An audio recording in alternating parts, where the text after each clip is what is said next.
We do itemize the Aphelios over the 2-star Zarya, so we get the Last Whisper and a QSS on her. I mean, not horrible itemization. Potentially instead of the Gunblade we could have made the IE, but we would be left with an Ionic Spark. Really rough not hitting that Aphelios, but luckily we did win out that last round. Alright, hey guys and welcome back to the channel. Today we have another VOD review from the one and only Mr. IronBogg.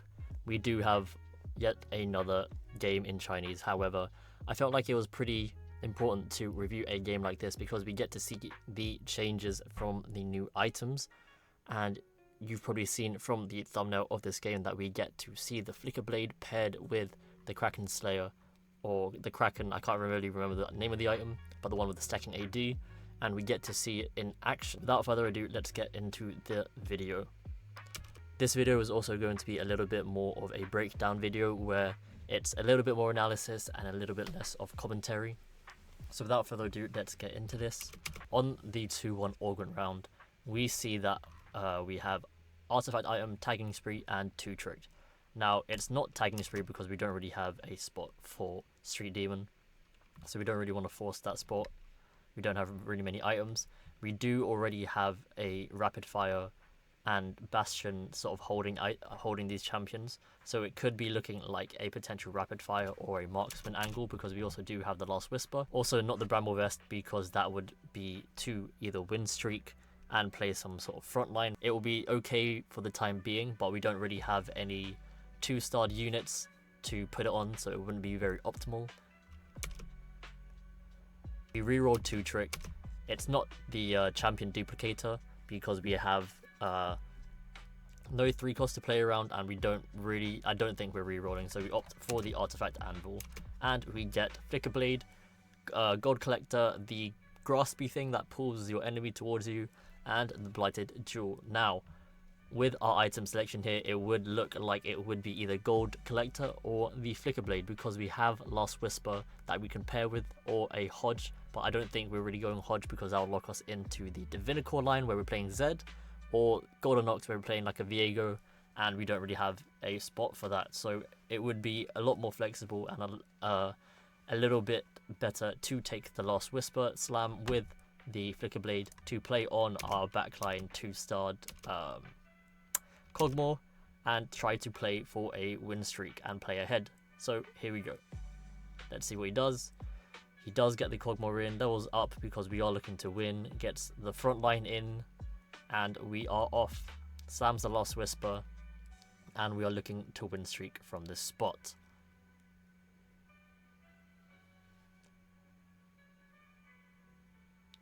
We hit the 2-star Mundo to make our front line stronger. Really looking to play in to the champions that use Flicker Blade and Last Whisper well, which would be Aphelios and the Zarya. So any of the backline champs really.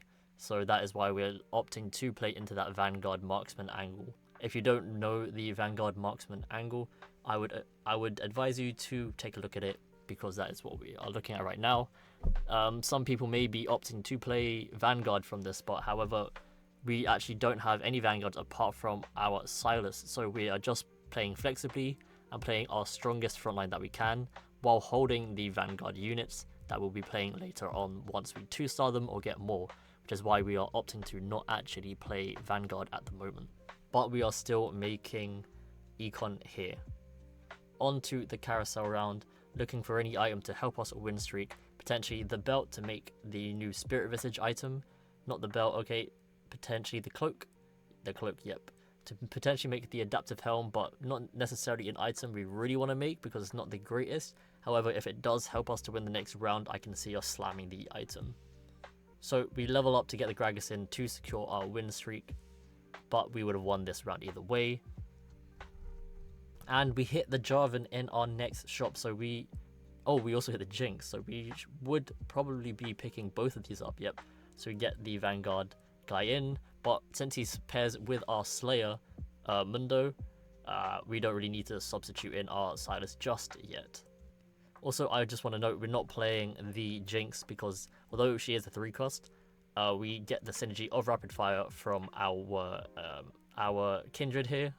So that's why we want to actually play Kindred here.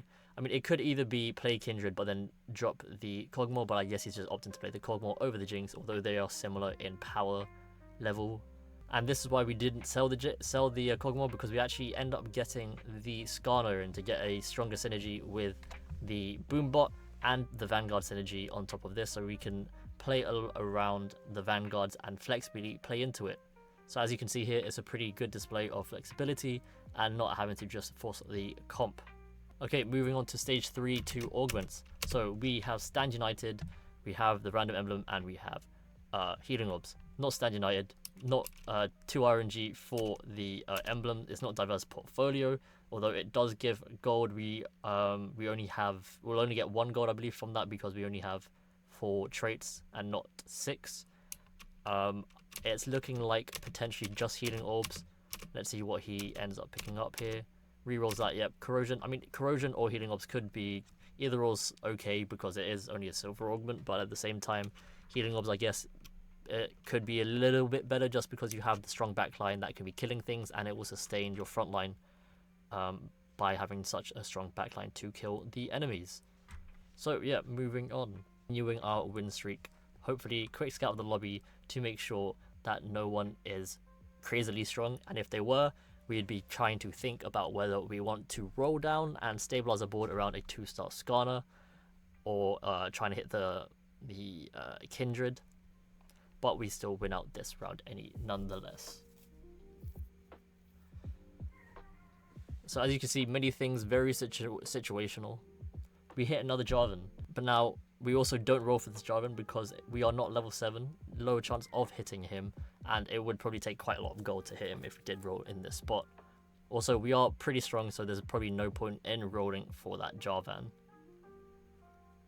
We come across this board here, who looks pretty strong with the Skarner too, and the Kindred too, but I don't think we end up winning against it. Yeah, we end up losing here. On carousel round again, looking to hopefully get maybe that another frontline item here, because we are one of the last ones out on carousel. Surely the Leona, right? Yeah, we get the Leona because she is a Vanguard, and we also get that Spirit of Visage item, or I can't really remember what it's called. Now it's a different item, but we get the Leona, 4-cost champion, you know, and she is part of the Vanguard comp. We are not playing her at the time being because we, I guess we want to keep in Boombot. This guy wants to keep in Boombot for the damage. I would have thought potentially Leona would just be better to play, but we do end up still winning out this round, it looks like, by the skin of our teeth. 2 Leona. Now that's quite a bit of a high roll here on level 6, so we've got Leona pair. Now that we've won that round, we are now trying to look to win streak again. Come against a Cypher player, likely to win out against this guy as well, so that's pretty nice. Trying our best to get as much gold as we can, because as I said, this comp really does rely on stabilizing around your 4-cost backline, and since we already have the Leona, that's pretty nice. We hit the Jhin, who will be going in, and we will probably be looking to roll on 4-2. I don't think we have enough gold on 4-1. We have quite a lot of HP, so we can sack a little bit. However, I will be worried about the rest of the lobby because I can't actually remember if we're contested or not. So we pick up the MF as well, just to hold in case, because we do have that Dynamo synergy with the Jhin. Also play Senna, interestingly enough. So we're just slamming some frontline items here, contemplating that Adaptive Helm on the Leona, which I don't think we want another one on. We want some proper tank items. We get the Shojin on the Kog'Maw so that we can have a final item on him, and we also have some pretty good Zarya items, and then a Flicker Blade potentially for our Aphelios. Looking like we also win out this round. So we're looking pretty strong, pretty healthy, and we're on to the 4-2 Augments. Now, looking at this, it's not Crown's Will, because we're not playing an AP comp. We already have Healing Orbs, so I don't think it's Healing Orbs. I think that what we would choose is a combat augment so that we can get stronger, because we've already sort of have our board, and we don't really have any more time to scale up because it is already stage 4 gold, so it's probably best to take a combat augment or an item augment like Salvage Bin that gives us items, and it also grants us some flexibility with our items because we can break them down by selling them. So if we don't hit, say, our Zarya or our Aphelios, but we hit our Zeri or our MF, we can play either or on our board by keeping our Kindred or our Jhin in, because our Jhin and MF share the synergy of Dynamo, and our Zeri and our Kindred share the trait Rapid Fire. So that is just another good reason to take Salvage Bin. So let's see what we do here. Yep, reroll, not bulky bodies. It could be the Vanguard thing, but it's definitely Salvage Bin because we do need more items as well, because this comp has so many backline champions. I would have probably been hesitant to sell the Cogmore straight up there, purely because we had a solid, like, it was okay, and I wasn't guaranteed. I would be hesitant to sell the Cogmore because we weren't guaranteed in that spot to hit 2-star 4 costs, because we didn't have that much gold to roll for, and I would have preferred to have a little bit more of a stable board than straight up selling these units. We're lucky because we come across the Cypher player, so I don't think the loss would be too bad, but they have also Spite as well. Still rolling for these 2-star 4-cost champions. Picking up the 2-star Kindred, however, pick up the Zarya. We do get the 4 Marksman in, however, not looking too strong because none of them are 2-starred really, and we are trying to play around our backline here, trying to stand whatever items we can get onto our units. Still losing out. I would think to hold any backline 4 costs to try stabilize out here, but maybe he's thinking that I'm going to be losing anyway, I might as well try force my way into the Vanguard Marksman line. However, since we're not hitting any hit, I would be very worried at the fact that we are losing quite a bit of HP in this spot, and I would have opted to hold those MFs. I mean, we got these next 2 MFs, that would be 2-star MF. I would, in this case, actually just 2-star the MF and get the items onto her. I mean, I know Kraken Slayer and Flickerblade isn't the greatest item on her. However, we do have the option to go back to the Last Whisper and the Shojin, and then just get the Flickerblade on her with a 2-star MF to save us some HP, which I think is better than nothing. And then if we're not I mean, let's check through his scouting. Let's see his scouting here. So yeah, so he's contested from the Zaryas and the Aphelios. This guy has 2 Zeris. I mean, he is 2-star Zeri and he's got the MFs. So it looks like the whole angle is contested. I mean, if we pick up the MF, we deny these guys the MF here. So I would actually opt to just play the MF, the 2-star MF here, and pick it up, rather than trying to get that Aphelios. I mean, although the Aphelios there is only one guy who has the Aphelios, I guess he is really just trying to commit to the Aphelios, because, you know, Flickerblade, Last Wisp, Flickerblade is such a good item on him. It just hurts to not hit the Aphelios. Bad Luck Protection, I don't think it's Bad Luck Protection. We need our crit with our comp. I don't think it's Cybernetic Bulk. We kind of already have some solid frontline. We like I said, we want to strengthen our backline. And this augment in the middle does give us some 4 costs actually, and it gives us a support item. So I think it would be that over Clockwork and the support item here. So here we go. We miss. We do not hit the Aphelios, but we do get the Virtue of the Martyr for some more healing. We hit a singular Aphelios, which is very nice. Hopefully we save up as much gold as we can to try hit 2-star him and 2-star our Zarya. However, it will be rough with the contesters in the game. So here's the MF player. I don't think we actually beat this because this guy has a 2-star Zeri. We have our Leona tanking in the front line. She's doing her best, staying alive. However, they do penetrate our front line and get to the back line. And this is looking like a long 4 streak. Donkey rolling because we really need to stabilize with the 4 costs. However, if we were donkey rolling in this spot, I would take whatever I could get in terms of 4 cost backline. So after this creep round, opting to get in the Gunblade, hitting the Zarya pair. We hit the 2-star Zarya, so looking to make Zarya items now because she is our 2-star 4 cost. Unluckily not hitting the Aphelios, but we do itemize the Aphelios over the 2-star Zarya, so we get the Last Whisper and a QSS on her. I mean, not horrible itemization. Potentially instead of the Gunblade, we could have made the IE, but we would be left with an Ionic Spark randomly.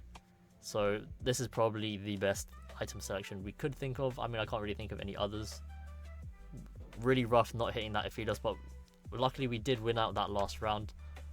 Coming across unluckily against this Zed player, who is actually a bad matchup for our comp, because Zed gets into our backline. However, he is dead now, but Zed did enough damage to lose out this round, which is kind of rough. That could have gone either way because it was so close at the end. We see the 3-star Yuumi. The guy contesting us also has hit his Aphelios too with some Xayah items. I mean, with a Xayah too. Looking kind of rough. This guy's hit his MF. The state of the game is not looking too good. This guy's hit his 2-star MF as well. It is not looking too hot for our spot if we do not hit this Aphelios too. We come across another Zed player with lethal rooting, which does not look really good for us, because it's not a good matchup for the Marksman Vanguard comp. On carousel now, looking to potentially get a better frontline item with the Bramble or maybe the Val. Opts to get the Last Whisper for potentially removing the QSS maybe, and then making a new item. Oh, and we hit the Aphelios. Unluckily, we don't have the gold to get it. However, let's see what he does here, because it looks like, okay, yeah, he opts to sell the Vanguard. So he opts to get a weaker frontline. Ballsy move, potentially to try and win out this. Well, I mean, it was not enough to preserve his HP, because he did see he was low on HP and he thought potentially the Aphelios 2 could be the difference maker between winning and losing that round. However, scouting the lobby, I didn't think that would make much of a difference. I would have just locked shop and prayed on this round to see, but I don't even know if that would also be the difference maker here. So here we are, making new Xayah items. Once again, we hit a copper coat, putting the copper coat in. We get the IE, Last Whisper maybe? Hodge, interesting. Hodge maybe for the sustain because there were so many Zeds. Or just to get way more crit on, but I thought QSS would have been enough. However, we do end up losing this fight here against our stronger twin, going 5th, unluckily. But I did want to review this video just because I feel like understanding the losses from the higher tier players is also beneficial for learning. So if you guys did learn something, I hope you enjoyed. Like, subscribe, and if you enjoyed, leave a comment down below. It helps out with the YouTube algorithm. My donate link is in the bottom if you want to donate. My Twitch link is in the bottom as well. And I will see you guys in the next one. Peace.